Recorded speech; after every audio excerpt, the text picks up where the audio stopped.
I give you my everything. Why? Hey guys, Henry here, and today I'm going to be talking about Southpaw.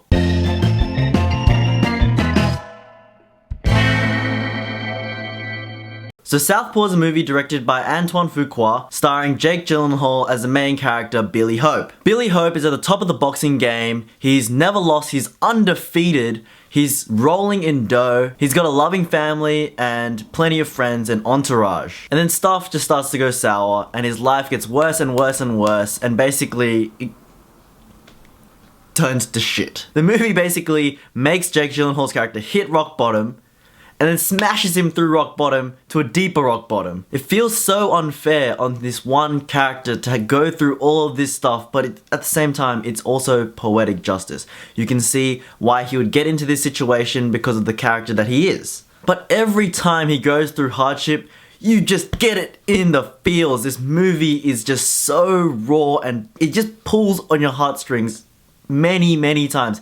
Each time he goes down a level, you just feel it. You really, really feel it. And this movie just basically is telling you that life is unfair. And in one instance, your life can just take a turn for the worst and your fortunes can just change. Alright, let's talk about Jake Gyllenhaal. Man, he's like the next Christian Bale. Okay, did you see him in Nightcrawler? He was so damn skinny and now in this movie he's got like a 10-pack and he's just rippling muscles. Like, respect, man. And it seems like at this point in his career, he is now one of the top actors in Hollywood. He just puts everything into every movie that he's doing now. He puts it all in there. He's just raw and pure emotion. I can see any movie studio just putting his name on a movie and that's the marketing done, because he's such a quality actor now that if he's the main character of a movie, that's gonna make you want to go see it. Because his performances have just been that good. His acting is so on point. You can just hear the pain and the hurt in his voice. You can see his eyes are dead inside. And you just want to go up and give the guy a hug. But, you know, just like a careful hug, because he's so huge he might actually kill you and just like go apeshit and just kill you. But like, you just want to just help him. So what I found interesting about this movie was that it did a really good job of putting him through all this really tough shit.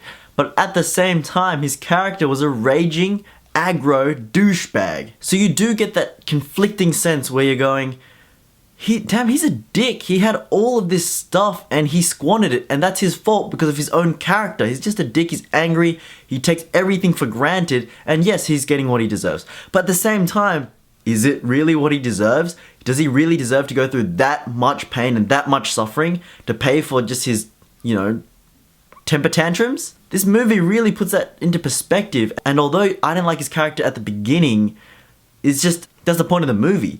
He's meant to grow, and you're meant to grow to like him from an unlikable douchebag to someone that's actually respectable and then you actually want to support and root for. And yes, they take his kid away, the Child Protective Services, they take his kid, and at the point in the movie you're like, damn straight they take his kid. He's actually not fit to take care of the kid, and you're like, yes, it's what's best for the kid that she gets some space from her dad to grow, to get some independence, and also for him to also get independence on his own as well. And that's really unique in a movie where you actually feel like the Child Protective Service is doing something right, because usually you're going like, damn you judge lady, give him back his daughter. You understand what the judge's decision is, and it's rational and it's fair. And that's also an important quality to this movie, is that it's very, very realistic, and this is what could actually happen, and it's a very realistic situation. There's no bullshit. 50 Cent, he was pretty good. He played a semi-prominent role. He wasn't really in a lot of action, but then again, not many people were. This movie was really just about Jake Gyllenhaal and his daughter. But 50 Cent, his character was his character, and he played it really, really well. He was just that opportunist. He was that guy that just says, when it makes money, it makes sense. And he did a good job at it. Forrest Whitaker was great as well, although I would have liked a little bit more backstory. Then again, this movie is about Jake Gyllenhaal and his daughter, so Forrest Whitaker's character is like, whatever. Rachel McAdams was also great. Basically, the acting and the performances in this movie were on point. They were really, really great.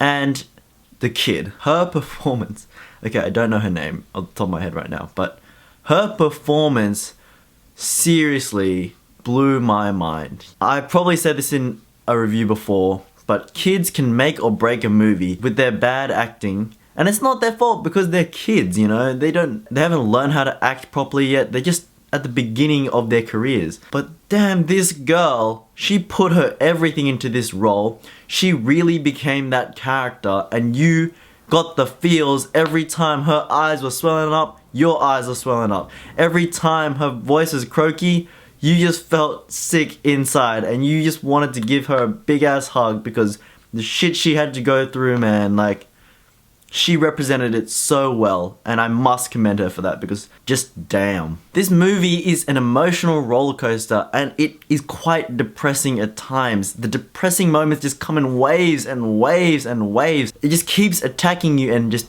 beats you over the head, and you really get down and emotional. And yes, I maybe wasn't brought to tears, but I could feel the tears welling in my eyes, and I was just blinking, trying not to cry because this movie really tugs on those heartstrings. Another thing about this movie was the action sequences. They were shot really well by Antoine Fuqua. They had a variety of different shots. It wasn't just slow-mo all day. It wasn't just POV all day. They had wide angle, they had close-up shots, they had POV shots, they had television shots, they had all different types of shots, but it was mixed together so well that you felt like you were in the fight. You would be POV of Jake Gyllenhaal and you'd be like, yeah, smash him. And then you'd be like POV of the other guy and you'd be like, yeah, smash me. It just gave you like a holistic experience of the fight.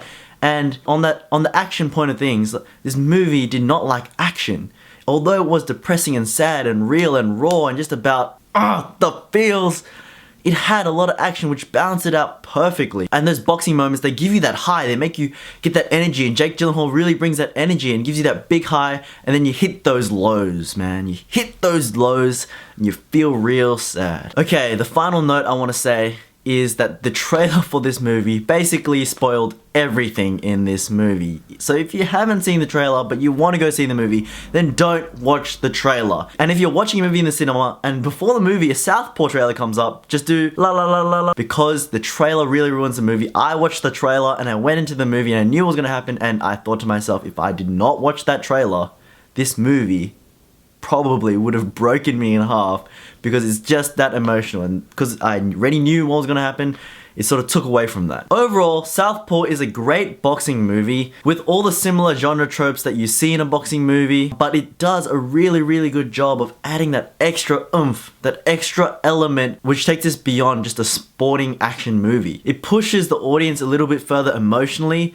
and intellectually. There's some really good dialogue in this movie, and it has really clever writing and misdirection as well. I really enjoyed it, and when a movie makes you feel right here in the heart, that's what makes a good movie. Because you go to the movies to get an experience, you go to the movie to feel something. I think a lot of people will enjoy this movie. It's got plenty of action, it's got plenty of drama, and it's all blanketed by that realism. I really like Southpaw, and I recommend that you grab a friend, you grab a box of tissues, and you go watch the movie, and after the movie you grab a pair of boxing gloves and you start training. Thank you guys for watching this review. If you liked it, be sure to give me a big thumbs up. If you want to see more reviews by me, please be sure to hit that subscribe button. I also have another channel called Clowd TV where I make skits and sketches and travel videos, so be sure to check that out and hopefully you'll subscribe over there. If you've seen the movie, be sure to comment your thoughts down below. Also be sure to comment down below any new movies in the cinema that I should go watch, or any old movies that I should rent and watch and review as well. Thanks so much for watching, and I'll see you guys next time.